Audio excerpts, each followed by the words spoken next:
Race शिक्षण संस्था सातारा, रोज project 2021-22, 11th science conducted by Yashwantrao Chavan Institute of Science Satara. Myself Patil Varsha Anandrao, junior college teacher from YC College Satara. In previous lecture we have already started about the chapter included in subject biology, that is topic or chapter number 3, kingdom planting. This is our lecture number 3. In previous lecture we have already study about the silent features of Bryophyta, Pteridophyta and Gymnosperm. In this lecture we have to detail study about the division Angiospermy. Division Angiospermy included in subkingdom Phanerogamy. Angiosperm is a Greek word. Angios means enclosed vessels and sperma means seeds. Let's study about the silent features of angiosperm. The members included in division Angiospermy is angiosperms. Angiosperms are the most advanced group of flowering plants. Flowering plant मधला सगळ्यात advanced असणारा group आहे. In these plants, the seeds are enclosed within the fruits. फ्रूटच्या आतमध्ये seeds असणार आहेत, that is the ovary. Angiosperms is a group of highly evolved plants primarily adapted to terrestrial habitat. Terrestrial habitat आहे adapt केलेली आणि इव्हॉल्व्ड प्लांटचा असणारा group आहे angiosperms. ते vary in size. ह्या प्लांट मध्ये खूप वेगवेगळ्या साइजचे तुम्हाला प्लांट्स बघायला मिळतील. First one that is example wolffia. Wolffia is a smallest angiosperm. सगळ्यात स्मॉल असणारा अँजिओस्पर्म कुठला असेल तर उल्फिया आहे आणि it is about 1 millimetre in size. म्हणजे तुमच्या लक्षात येते 1 मिलीमीटर साइज आहे. अँड युकॅलिप्टस म्हणजे आपण ज्याला निलगिरीची झाडं म्हणतो, eucalyptus grow to over 100 meters. The plant body is differentiated into root, stem and leaves. It has flower, fruits and seeds. ह्या प्लांटला आपण हायली इव्हॉल्व्ड ग्रुप का म्हटले किंवा ऍडव्हान्स्ड ग्रुप का म्हणले तर ह्यांना रूट आहेत, स्टेम आहेत, लीव्स आहेत, फ्लावर सुद्धा येत आहेत, फ्रुट्स आहेत आणि सीड्स आहेत. वैशिष्ट्य यांचं असं आहे की फ्रूटच्या आतमध्ये एन्क्लोड्स असणारे ते सीड्स आहेत. Angiosperms show heteromorphic alternation of generation in which the sporophyte is diploid, that is double set of chromosome. They are dominant, autotrophic, म्हणजे they prepare their own food material and they are independent. The sporophyte he plant body आहे ती independent आहे, ती autotrophic आहे because they perform the process of photosynthesis.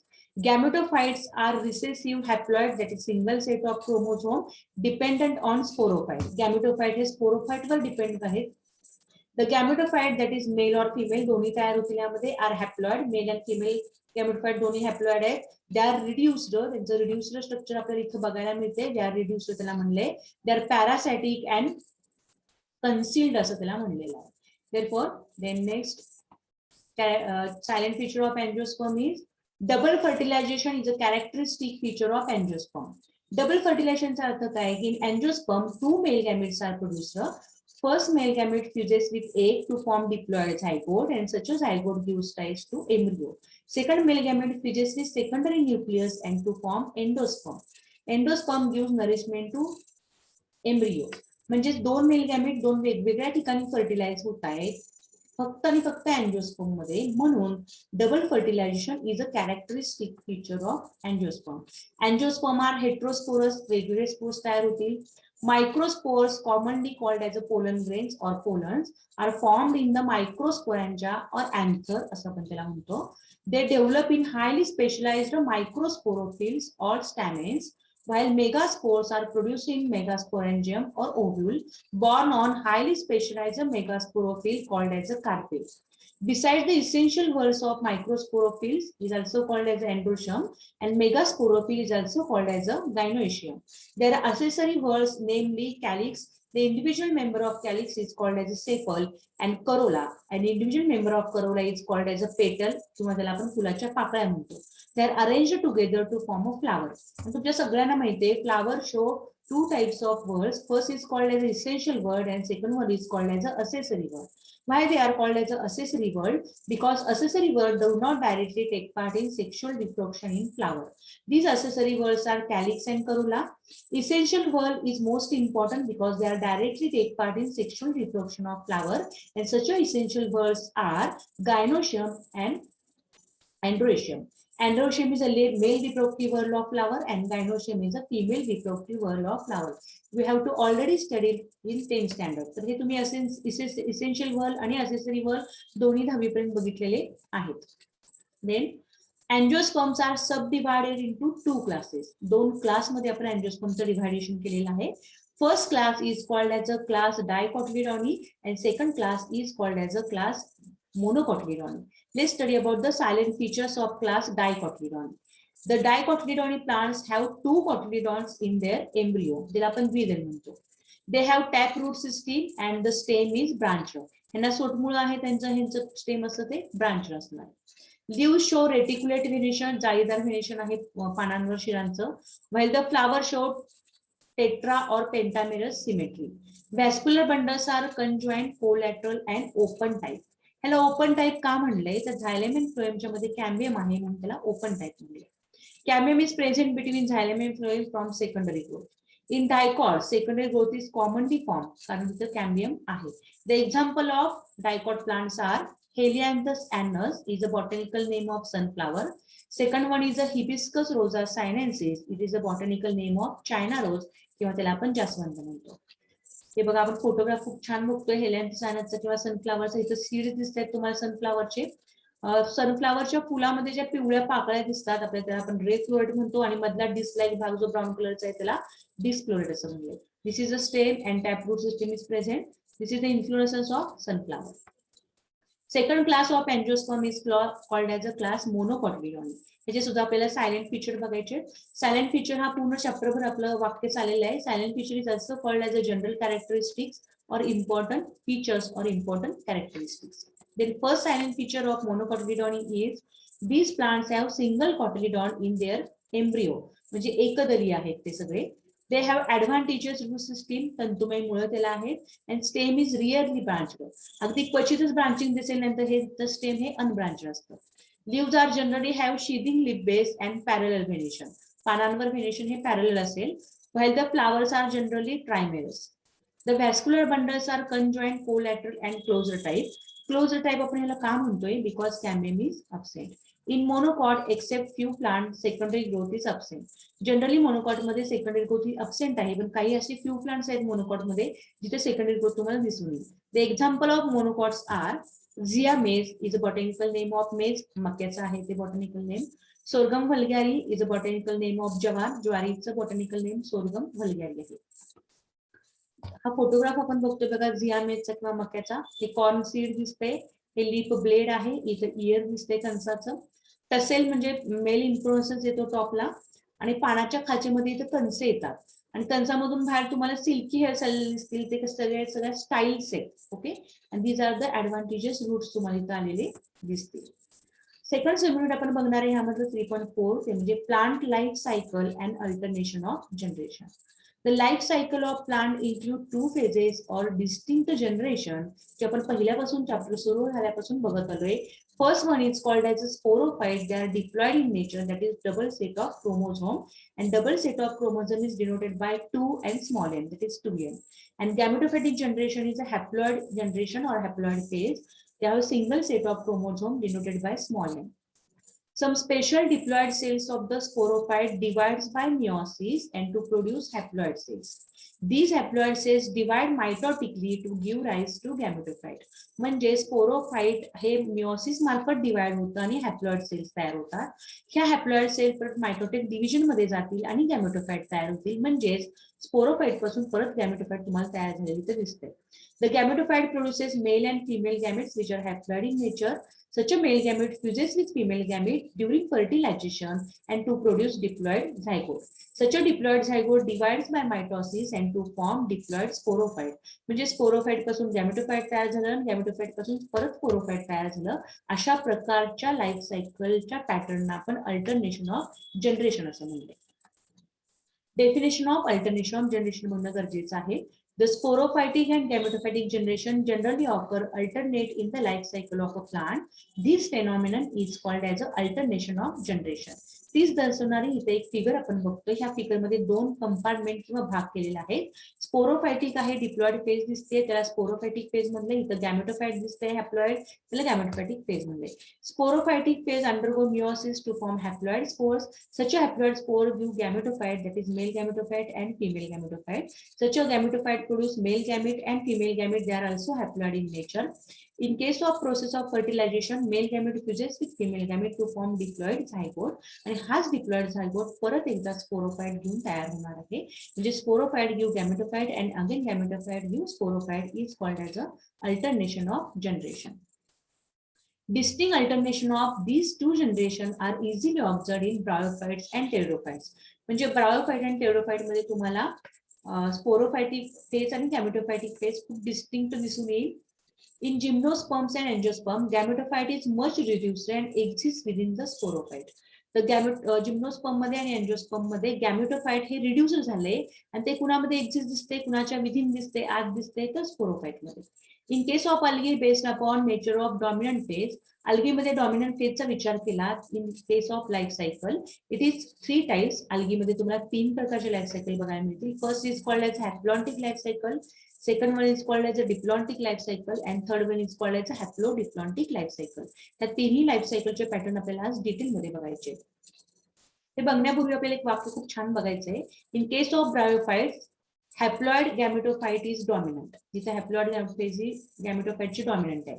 It is a photosynthetic independent thalloid और erect phase. Sporophyte is a short-lived, multicellular, and depends totally or partially on gametophyte for nutrition and anchorage. दोन्हीवरती अवलंबून आहे. Whereas in pteridophyte, sporophyte is dominant. बघा bryophyte मध्ये गॅमेटोफाइट dominant आहे, पण sporophyte मध्ये sporophyte हे pteridophyte मध्ये डॉमिनंट आहे. Therefore, in case of pteridophyte, sporophyte is dominant, independent, and vascular plant body. Haploid multicellular gametophyte is generally autotrophic. तर इथं गॅमेटोफायटिक बॉडी ही ऑटोट्रॉपिक आहे because they prepare their own food material and but they are short lived. It alternate with sporophyte. पहिल्या life सायकलचा आज आपण pattern बघणार आहे किंवा पहिला टाइप बघतोय लाईफ सायकलचा, that is diplontic life cycle. ही आहे ती आपण थोडक्यात फिगर बघतोय डिप्लॉन्टिक लाईफ सायकलची. In case of diplontic life cycle, ह्याला डिप्लॉन्टिक का म्हणायचं, because mitotic division occurs only in diploid cell. Diploid cell मध्येच मायटोसिस घडणार आहे म्हणून त्याला डिप्लॉन्टिक लाईफ सायकल असं म्हणले. Gametes formed through meiosis are haploid in nature. The diploid zygote divide mitotically. Diploid zygote हा मायटोटिकली डिवाइड होणार आहे. बघा इथे दिसतंय स्पोरोफाइट दिसते, इथं स्पोरोफाइट डिप्लॉइड आहे. They undergo gametogenesis to form gametes, that is male gamete and female gamete by meiosis. During meiosis, male and female gametes are formed. They are fused. It's called as a syngamy. जेव्हा male and female gamete एकमेकाला fuse होतात त्याला syngamy म्हटले. After fertilization, diploid zygote is formed, and such a diploid zygote gives rise to diploid sporophyte. Again, diploid sporophyte give haploid gametophyte, and haploid gametophyte give diploid sporophyte. This is called as alternation of generation. But in case of diplontic life cycle, in this process, production of multicellular diploid organism or in the production of many diploid single cell takes place. For example, animals. In case of diplontic life cycle, on the other extreme is the type where in the diploid sporophyte is the dominant. Photosynthetic, इथे sporophyte हे dominant आहे, photosynthetic आहे. बघा इथे दिसतंय, ठीक नाही. Independent phase of the plant. हे sporophyte independent आहे, autotrophic आहे. The gametophytic phase is represented by the single to few celled haploid gametophyte. This kind of life cycle termed as a diplontic. तर इथं gametophytic phase ही single celled आहे दिसते एकदाच, म्हणून त्याला डिप्लॉन्टिक लाईफ सायकल असं म्हटलेलं आहे. In case of diplontic life cycle, an alga, for example, Fucus species represented this pattern as shown in the figure. इथं दिसतोय तसाच आहे. In addition, all seed-bearing plants, that is gymnosperms and angiosperms, follow this pattern with some variation, wherein the gametophytic phase is few to multicelled असणार आहे. एवढाच फरक आहे तिथं. Second type of life cycle is called as a haplontic type of life cycle. इथं आपण figure बघतोय बघा haplontic life cycle दर्शवणारी. ह्याला haplontic का म्हणते, because here mitosis occurs only in haploid cell. Haploid cell मध्येच mitosis होईल, म्हणजे gametophyte इथं दिसते तिथं, बाकी कुठेही होणार नाही. It results in the formation of single haploid cells or multicellular haploid organism. These forms produce the gametes through mitosis. Zygote is form after fertilisation. तर हे जे गॅमिट्स हे मायटोसिस मुळे तयार होणार आहे, म्हणून इथे दिसते बघा. गॅमेटोफायटिक फेज इज डॉमिनंट आहे, हॅप्लॉइड आहे म्हणून त्याला हॅप्लॉन्टिक म्हटलंय. Such a gametophyte undergo gametogenesis to form haploid gametes. Such a haploid gamete fuse is called as a syngamy. After fertilization, diploid zygote is formed. Such a diploid zygote undergo meiosis to form haploid spores, and such a haploid spores again gives rise to haploid gametophyte. This cell is the only diploid cell in the entire life cycle of organism. तर diploid cell he entire life cycle of organism मध्ये आहे, इथे दिसते.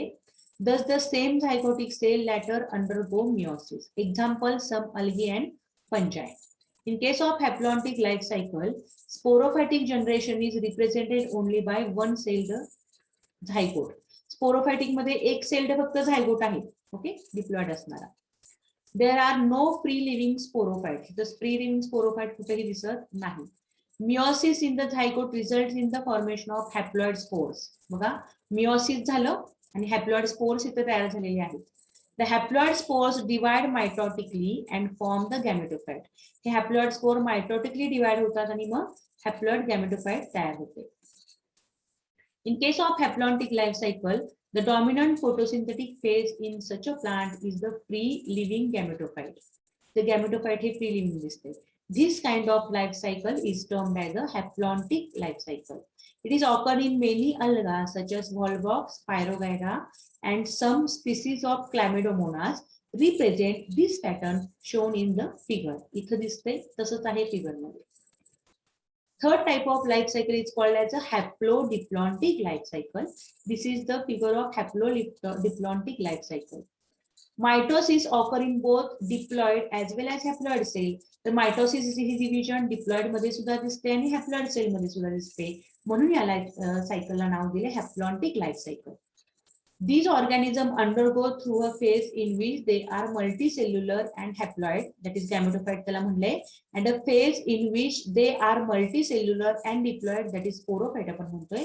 Example आहे land plants and in many algae. इथे दिसते बघा तुम्हाला, स्पोरोफाइट आहे डिप्लॉइड, मियोसिस मध्ये गेले, स्पोर्स हॅप्लॉइड तयार झाले, स्पोर्स हॅप्लॉइड मार्फत गॅमेटोफाइट तयार झालं, गॅमेटोफाइट मार्फत गॅमेटोजेनेसिस झालं, मेल गॅमेट तयार झालं, फिमेल गॅमेट तयार झालं, male gamete fuses with female gamete called as syngamy. After fertilisation zygote is form, zygote is diploid in nature, such zygote again give diploid sporophyte.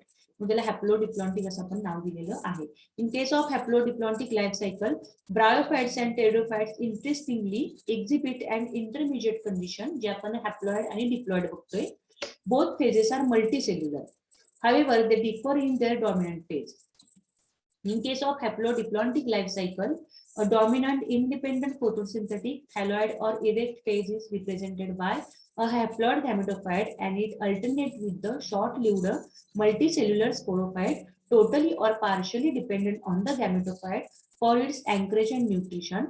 All bryophytes represent this pattern. याचं खास वैशिष्ट्य तुम्ही लक्षात येते का बघा, सिनगॅमी, झायगोट, स्पोरोफाइट आणि meiosis सगळे डिप्लॉइड आहेत, म्हणून इथे डिप्लॉइड भाग आहे. स्पोर्स, गॅमेटोफाइट आणि गॅमेटोजेनेसिस मध्ये हॅप्लॉइड भाग दिसून येतोय, म्हणजे त्याला हॅप्लोडिप्लॉन्टिक लाईफ सायकल असं म्हटलेलं आहे. In case of haplodiplontic life cycle, the diploid sporophyte is represented by a dominant independent photosynthetic vascular plant. It alternates with multicellular or saprophytic or autotrophic independent but short-lived haploid gametophyte. Such a pattern is known as a haplodiplontic life cycle असं त्याला म्हटलेलं आहे. In case of haplodiplontic life cycle, all pteridophyte exhibit this pattern as shown in the figure. इथं दिसतोय तसाच आहे pteridophyte मध्ये.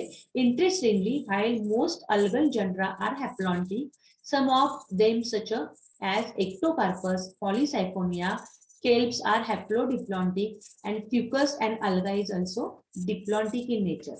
This is a summary of 3 types of life cycle, that is diplontic life cycle, haplontic life cycle and haplodiplontic life cycle. He diagram आपण एकत्र का घेतले तर एका व्ह्यू मध्ये आपल्याला इथं हॅप्लॉइड फेजेस कुठले आहेत नजरेसमोर येते, डिप्लॉइड फेजेस कुठले आहेत ते नजरेसमोर येते. Diplontic life cycle occur in animals, haplontic life cycle occur in most of the fungi. बघा पंजामध्ये तुम्हाला खूप क्लिअर दिसून येईल, अँड सम अल्गी. त्याचबरोबर haplodiplontic life cycle occur in plants and some algae. एक छानशी आहे. दुसरी एक बघा ती समराइज फॉर्म मध्ये मी टाइप्स घेतलेले आहेत. लाईफ सायकल पॅटर्न ऑफ प्लांटचे पहिली आहे ती हॅप्लॉन्टिक आहे, दुसरी आहे ते डिप्लॉन्टिक आहे आणि तिसरी आहे ती हॅप्लोडिप्लॉन्टिक आहे. अशी समरी आपण डोळ्यासमोर एकत्र नजरेसमोर ठेवली की तिन्ही पॅटर्न आपल्याला अगदी क्लिअर करतात. त्यामुळे आपल्याला ही समरी लक्षात ठेवायची सगळ्यांना. Therefore, today's lecture we have to detail study about the silent features of angiosperm, including two classes, dicotyledony and monocotyledony, and also study about the three types of life cycle pattern, that is haplontic life cycle, diplontic life cycle, and diplohaplontic life cycle. This is about the chapter Kingdom Planting. Thank you.